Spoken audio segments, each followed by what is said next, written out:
ixesha besisahleli nomyeni wami esaphila besithandana kakhulu kuvele i-abuse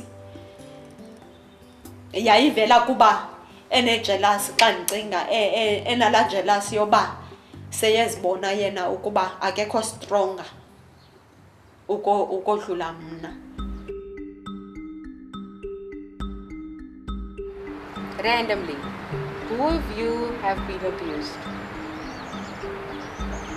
So what if I tell you today that in some stage of your life and of my life, all of us here, I think, have been abused or exposed to abuse?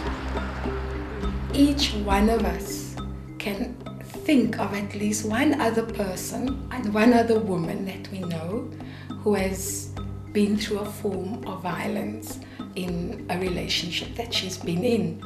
And so just the fact that we can think about or know a woman who suffered from abuse shows how pervasive gender-based violence is in our society. When I go to the shop, I hear the phone. Trum, trum, trum. Where are you? Because if I'm gonna stay alone in the shop, my husband gonna hit me. Sometimes you're not physically being locked up, but you feel locked up. You can't go, you can't. And now if the boyfriend comes, where were you? The neighbor said they saw you going to the shop. With who were you? What were, and all the other abuse coming to place. When I was go there to the social worker to say something about this happening in my house, the social worker told me about the organizations. My vriend was geabused, physical, sexual en emotional. En is deur 'n pa wat sy geabused was.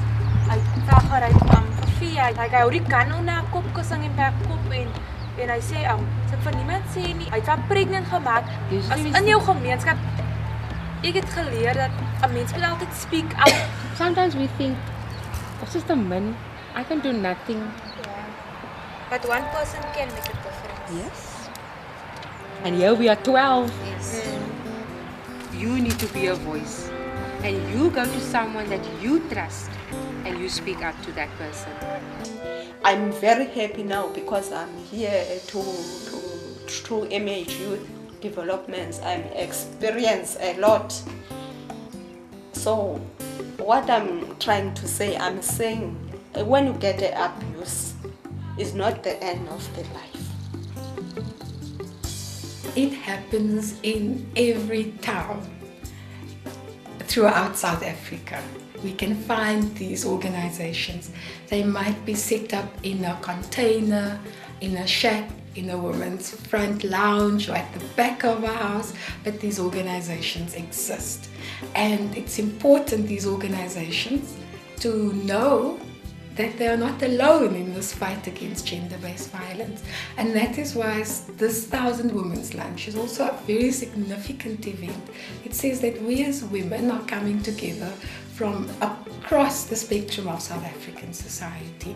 And these forming of networks and support is what will strengthen our work towards creating a South African society where women are free.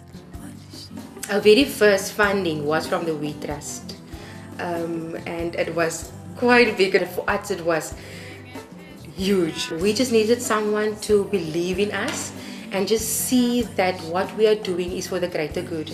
Because we recognize that we cannot deal with gender-based violence alone, that it also intersects with how to deal with, to combat the spread of HIV/AIDS.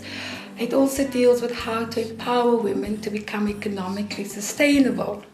And so that if they have the opportunity to leave an abusive relationship, that they also have a means to sustain themselves. And as such, we also then work with organizations that look at sustainable income generation, organizations that look at small business development, and also organizations that deal with further awareness raising campaigns to deal with the quality of life and status of women. There were a couple of reasons why we started WEET.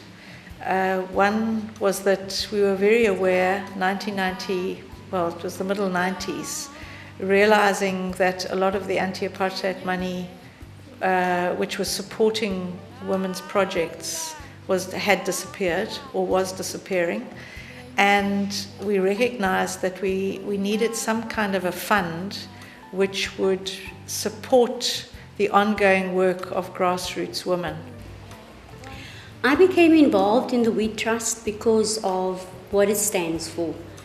It's an organization that believes in the empowerment and the education of women and young girls.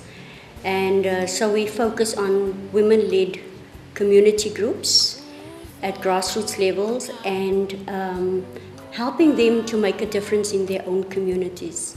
Wheat benefit a lot because we were just starting the organization. That time we had volunteers who doesn't have skills, and then we wanted to start the food gardening. We didn't have money, we don't know where to start. And then Wheat gave us the money for trainings, and then we started there. As you can see, we have grown enormously compared to other organizations who are still struggling. So our partnership with Mr. Raffing Foundation has been a great success for us.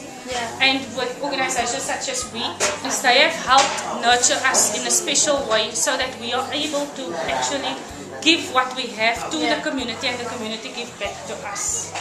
2009, I applied at Wheat Trust and they sponsored us, and we trained ladies here to teach them a skill in sewing, and some of them were on drugs and so, and they were taught the skill how to sew and make pillowcases. We started off with bags.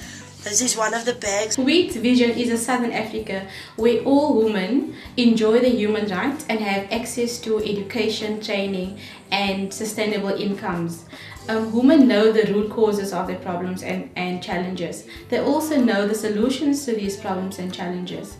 And we believe if women have access to skills, knowledge and resources, they will be able to determine their priorities, propose solutions and actually generate the changes that they would like to see.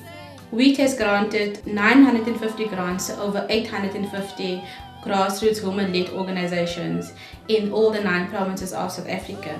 And with your continued support, we will be able to reach out to more grassroots women-led organizations.